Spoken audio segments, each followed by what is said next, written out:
Does anyone want to add anything else? I wrote down the word Tell me more about splendiferous. Kate Strong. Oh, tell Which more. one? Okay, tell more about Kate Strong. Well, I go to that chapter. Martha, what were you saying? There was a word that she used, splendiferous. She was like making it up, and it sounded so pleasant. You know, that was like a positive. And when she was so upset, you said that she felt that was the worst thing she ever did. She died that year. She may have been having some issues, you know. And do you think that she was the Nor whatever her name is, that character, because she was the one that was out of and a little right? Yeah, I will say yes, and I will, but I have to add. I have to explain why. The more research I do, the more I find different critics connecting her with every one of the characters. okay. I mean, that would make sense. So yes, 100%. Yes, Noreen is there, particularly her political views, Diana. Also, Polly's political view. Character. Yeah. So yes, let me go ahead and get to Kay. Is there anything in particular? Bye, Lisa. It's good seeing you. Is there any particular thing you want to know about Kay? Well, she sort of was not a character at the point where I stopped reading after 300 pages. And so how did it come to be that she wound up in the mental institution? Her husband commits her. With a friend. Wait. That friend helps. With Noreen. I'm sorry, Noreen. What was her behavior? No, it's her husband's doing. Yeah, it was gaslighting. Okay, that's what I was going to ask. I don't know if they had the term back then, and I think that's what you call it. But like he was making her second guess everything. It was so current and so dated at the same time, because it was almost like the relationship with husband and wife was like father and daughter or something like. Ew. Just she deferred to him to an amazing degree that he did not deserve at all, and he finally committed her. He committed her. Because I think he ends up. Does she end up taking a knife to him, or he to her, a butter knife, or there's a physical altercation? It was she to him, but it wasn't. It was a butter knife, or a bread knife or something. Yeah. Right, but then the police come out and he says, "Oh, we were rehearsing a play." They believe him. They believe him. They do not believe her at all. Yeah. No. So there's and it's at the same hospital where Jim Rutledge is working, and he tries. I got to remember which character that he is playing, but is it Libby? No, it's the only rational one. Pollyanna,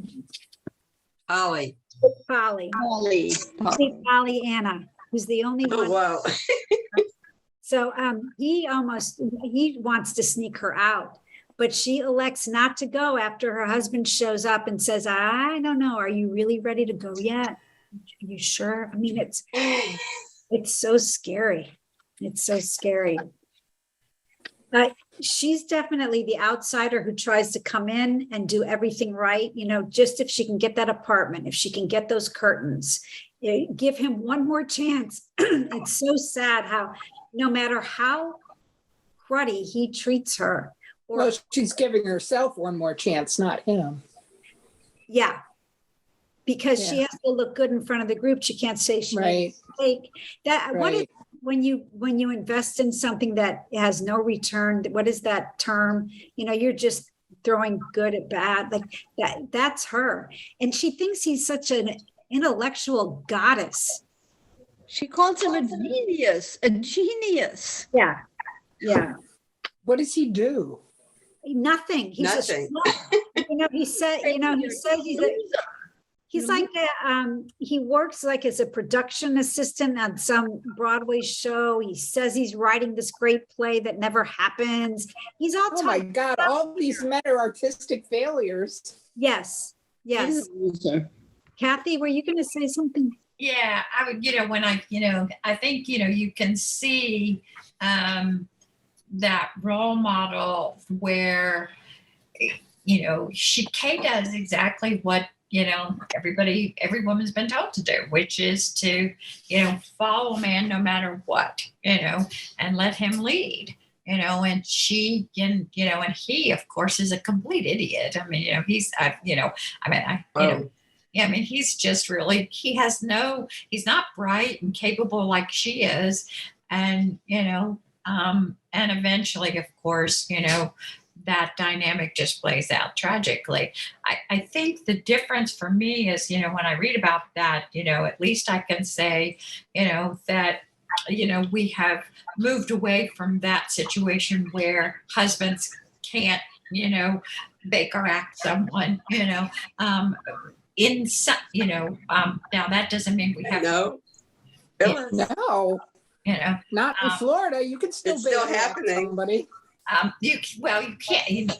You have to be evaluated by a professional before you can be Baker acted. You can't have someone personally, But it's women who are at fault. They build him up. They fall all over themselves. He has more affairs than you can count, and Yeah. Kay doesn't believe any of it. She does not believe that he's cheating on her.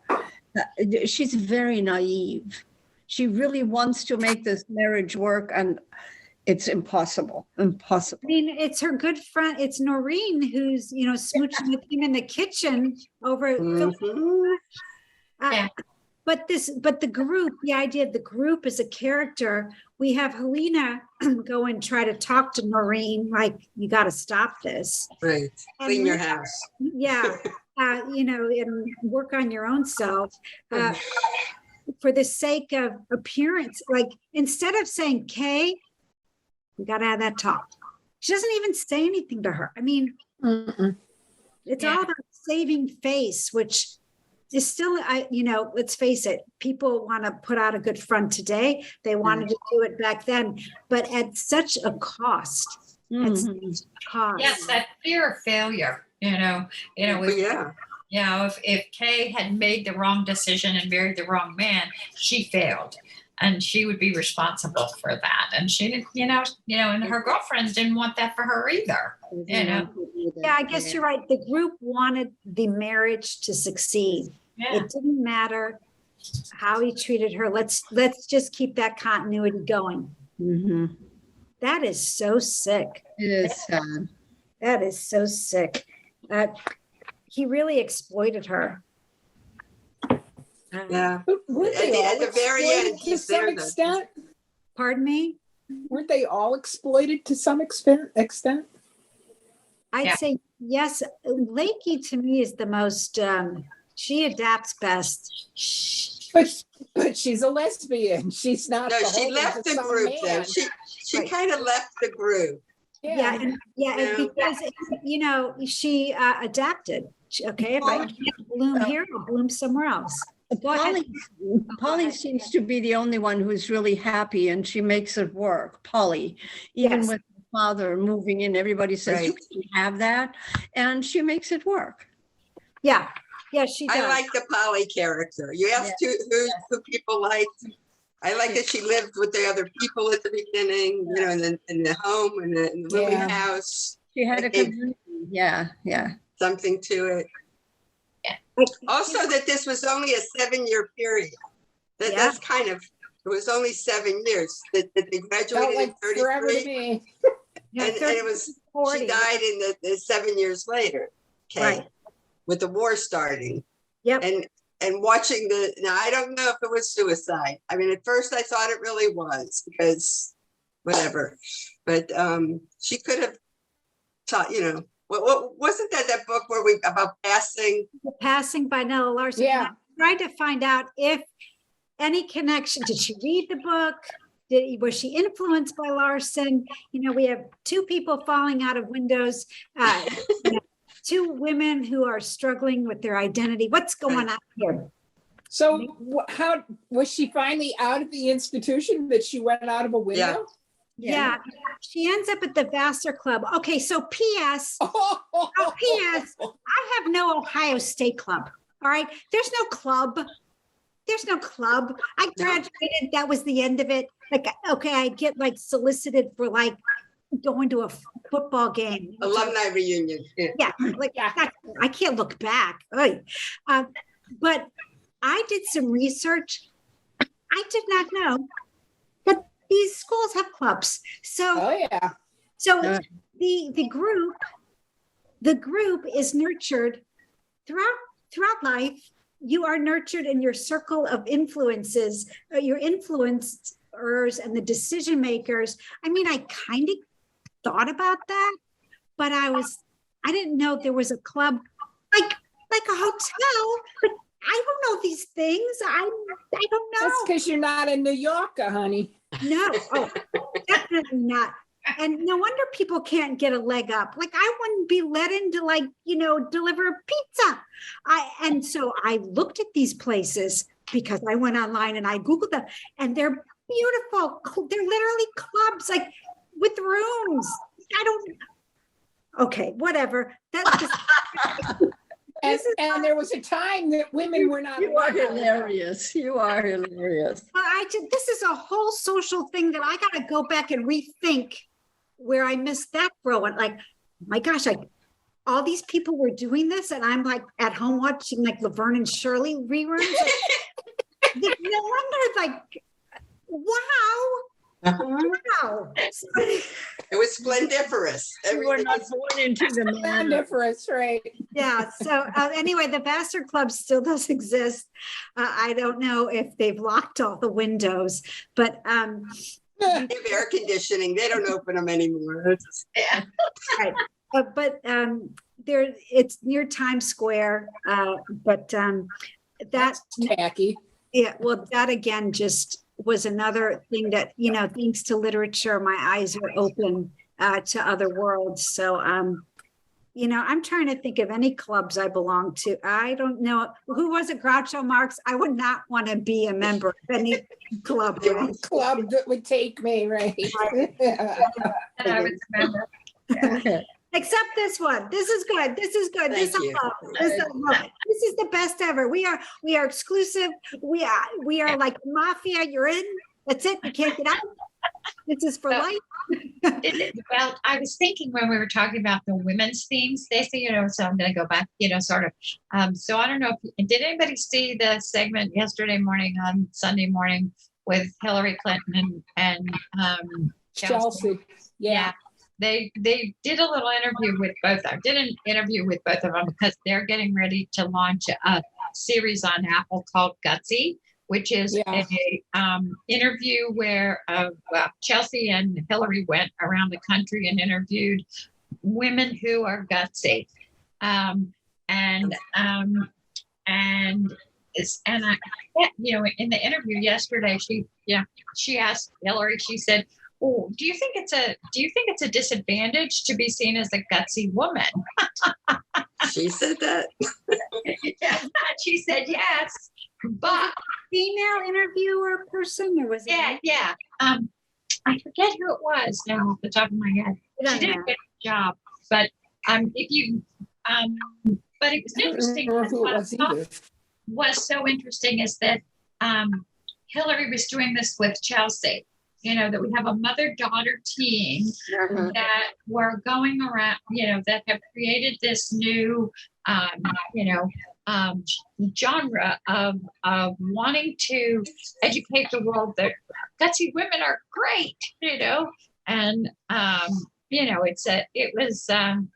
it was good to see the mother-daughter, kind of. Chelsea talked about what it was like to be always at Target as a kid, and then Hillary talked about, her two greatest challenges were staying with Bill and running for president.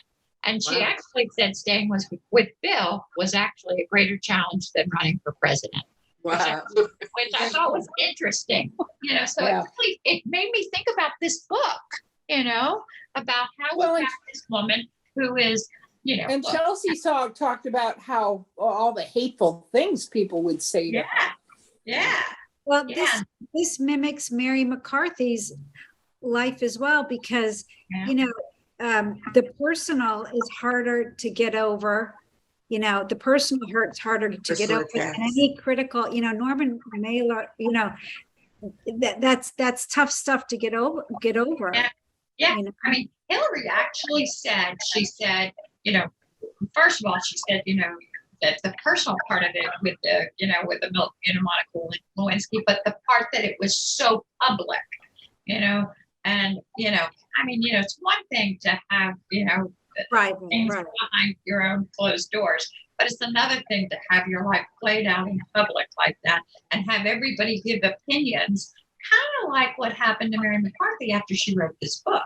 Everybody gave opinions about whether she was doing, you know, whether she was doing the right thing or the wrong thing here. And there was lots of, obviously she, you know, and it's, you know, writing, you know, they always say, you know, you write about what you know, but write about what you know can be tough. Yes, it's a definite risk, because once you put it out there, you have no Yeah. control over it.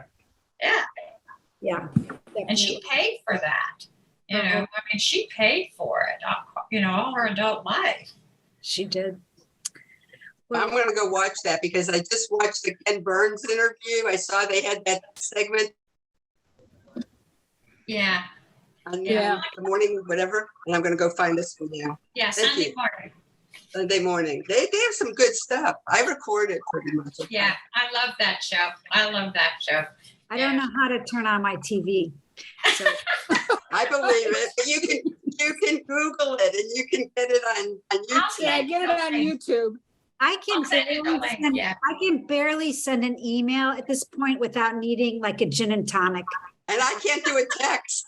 I'm sitting here. I need a 4-year-old to help me figure out how to contact someone. Oh my gosh. Or Elise. I'm going to get Elise to come help me. Well, you know what? Someday someone will write about this.